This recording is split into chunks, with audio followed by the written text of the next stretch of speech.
میرے پیارے پاکستانی، السلام علیکم ورحمۃ اللہ وبرکاتہ۔ آپ میں سے زیادہ تر لوگوں نے سنا تو ہوگا کہ کچھ ملکوں میں اس ٹائپ کے لوگ ہوتے ہیں کہ جن کو جپسی کہتے ہیں، جن کا کام مانگ تانگ کے کھا لینا اور جھونپڑیوں میں پلوں کے نیچے ادھر ادھر سو جانا، رات گزار لینا۔ لیکن ہم نے کبھی یہ نہیں دیکھا کہ وہ جپسی لوگ وہ اس حد تک چلے جائیں کہ ایک دوسرے کا کھانا بھی چھیننا شروع کر دیں۔ دیکھا تو ایسے ہی ہے کہ وہ بڑے سکون سے جو ملا کھا لیا، شکر الحمدللہ کر لیا۔ لیکن ہمارے ہاں بھی ایک کلاس جپسی ایسی پیدا ہو گئی کہ جن کو آپ پکھیواس بھی کہہ سکتے ہیں، کہ جن کا شیوا اور پیشہ صرف مانگنا تانگنا ہی رہ گیا ہے۔ ان کو یہ احساس تک نہیں رہا کہ یہ کوئی پرماننٹ کام نہیں ہے کہ مانگ تانگ کے گزارا کرتے جاؤ، اس سے جان چھڑانی ہوگی، یہ احساس ہی مر چکا ہے اس کلاس میں۔ لیکن ان جپسی لوگوں کو ہم نے یہ نہیں دیکھا آپس میں کہ وہ روٹی پہ لڑتے جھگڑتے ہوں، ایک دوسرے کا مال کھانے پہ لڑتے جھگڑتے ہوں۔ لیکن بدقسمتی سے یہ ہماری اشرافیہ، جن کو پکھیواس کہنے میں کوئی حرج نہیں ہے، یہ پکھیواس آپس میں ایک دوسرے کی کھالے نوچ لینے تک آ جاتے ہیں۔ یہ اپنا اپنا حصہ جو ہے اس میں گزارا کرنا لگتا ہے ان کو ممکن ہی ان کے لیے نہیں ہے، جب تک کہ یہ حدود کراس نہیں کریں، جب تک یہ دوسروں کا حصہ جو ہے اس پہ اپنا ہاتھ نہ ڈالیں، ان کو سکون ہی نہیں آتا۔ تو یہ جپسی، یہ پاکستانی جپسی، یہ اتنے خون خرابے پہ آ جاتے ہیں، ان کا لالچ اتنا بڑھ جاتا ہے کہ یہ پھر ایک دوسرے کی قتل و غارت شروع کر دیتے ہیں، اور ان کو احساس تک نہیں ہوتا کہ کھاتا تو ہر بندہ دو نوالے ہی ہے۔ لیکن حیرانگی کی بات یہ ہے کہ یہ جو جپسی ہیں، یہ جو پاکستانی پکھیواس ہیں، ان سب نے پاک قرآن کی وہ آیت تو پڑھی ہوگی، اور بڑی آسان آیت ہے، اس کا مطلب بھی ان کو پتا ہوگا، جس میں اللہ تعالیٰ کیا کہتے ہیں؟ اعوذ باللہ من الشیطان الرجیم، بسم اللہ الرحمن الرحیم۔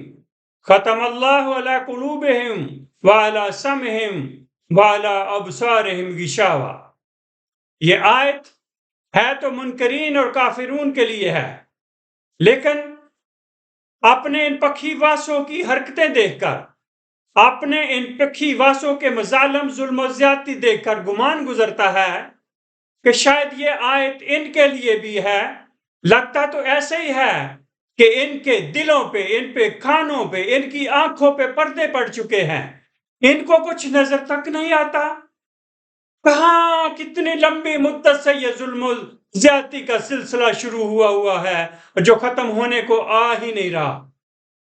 ہمیں تو بھٹو سے پتا ہے کہ بھٹو کا مرڈر کیا، ان کے کلیجے میں ٹھنڈ نہیں پڑی۔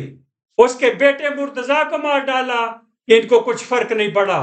بے نظیر کو دن کی روشنی میں مار ڈالا، کوئی ان کو خبر نہیں ہوئی۔ بلدیہ فیکٹری کے اتنے لولہان کر دیے، اتنی فیملیاں برباد کر دی، ان یتیم بچوں کی آہیں ان کا کچھ بگاڑ نہ سکی، ان کو چینج نہ کر سکی۔ ابھی کل کا واقعہ سہیوال میں ان بچوں کے سامنے ان کے والدین کو مار ڈالا، ان بچوں کی چیخ و پکار ان کے دلوں، ان کے کانوں تک نہیں پہنچی۔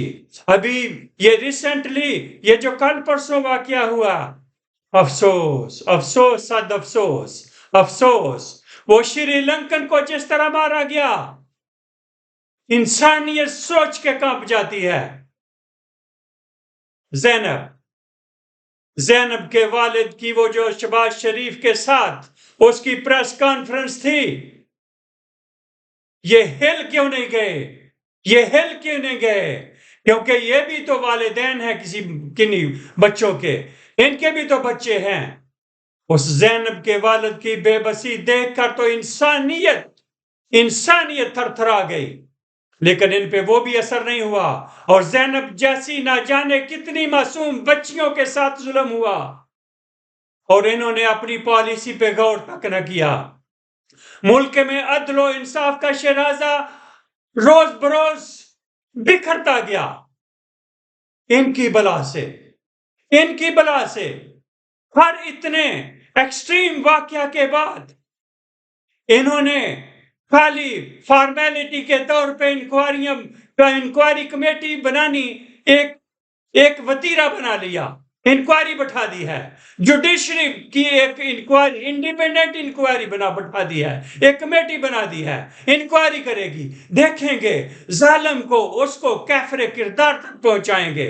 وہی جو پوری دنیا میں چلتا ہے، ادھر تو سر چڑھ کے بول رہا ہے کہ ہر واقعہ کے بعد ہر قاتل کے بارے میں 2-4 سٹیٹمنٹیں دے دی، 2-4 بیانات دے دیے کہ ہم ان قاتلوں کو گرفتار کریں گے اور ان کو کفر کردار تک پہنچائیں گے، اور پھر اس کے بعد فائل کلوز۔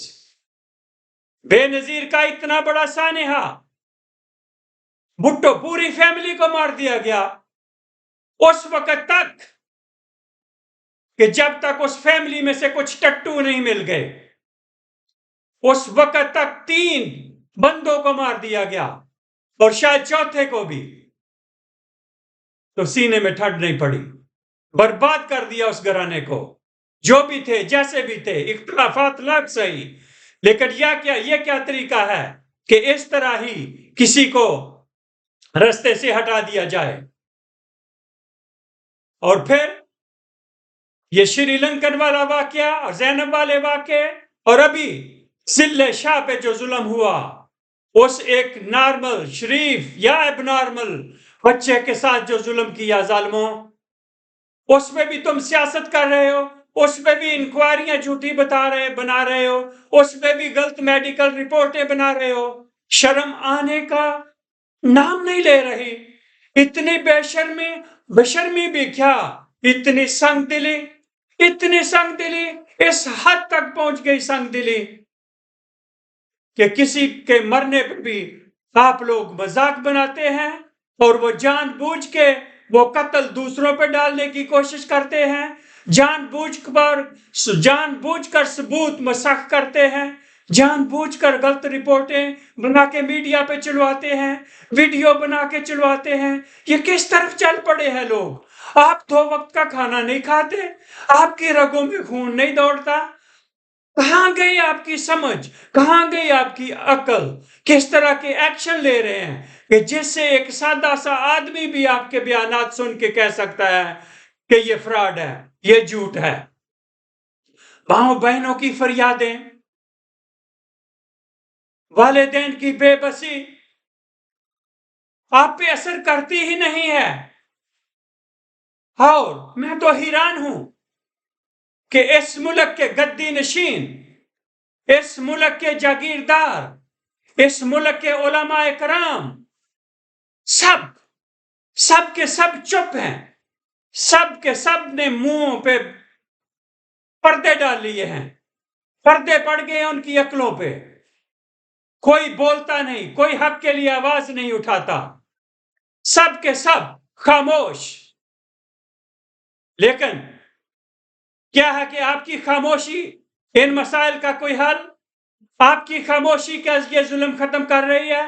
خدا کے بندو، اپنا حصہ ڈالو، حق کے لیے آواز بلند کرو۔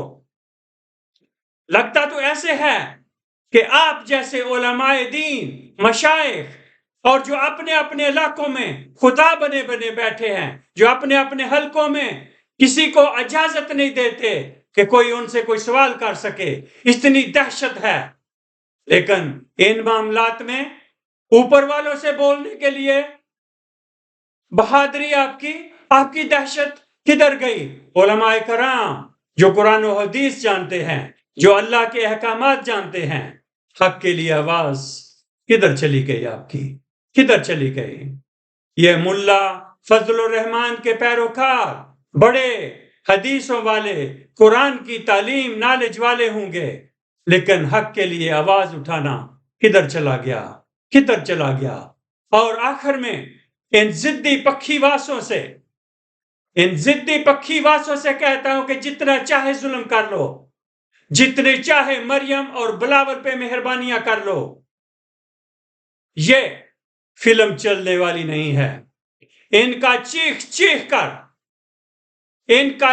چیخ کر الزام تراشیاں کرنا، ان کا چیخ چیخ کر بدتمیزی کی ساری حدود کراس کر جانا ٹوٹلی بے اثر ہے۔ اب یہ قوم اس طرح کے بیوقوفوں کی بیوقوفانہ سٹیٹمنٹوں سے متاثر ہونے والی نہیں ہے۔ یہ قوم اب کسی بھی چور و چکے کی تقریروں سے متاثر ہونے والی نہیں ہے۔ اس قوم کی جو ہے نبض، اس کو سمجھنے کی کوشش کرو کہ یہ قوم اب صرف اور صرف ہر ایک ادارے کو، ہر ایک چیف کو، ہر ڈپارٹمنٹ کو آئین کی حدود میں رہتے ہوئے اپنی ڈیوٹیاں انجام دیتے رہنا ہی دیکھنا چاہتی ہے۔ یہ قوم اب کسی غیر قانونی حربے کو قبول کرنے کو تیار نہیں ہے۔ یہ قوم اب کسی قسم کے ڈرامے کو قبول کرنے کو تیار نہیں ہے، کیونکہ اس قوم کو اللہ نے اتنا شعور اب دے دیا ہے کہ یہ قوم اب کسی بھی طرح کے واقعہ کی، کسی بھی جھوٹی FIR پہ، کسی بھی طرح کے ڈرامے پہ یہ اعتبار کرنے کو تیار نہیں ہے۔ اللہ تعالی ہم سب کو ہدایت نصیب فرمائے۔ Until next time.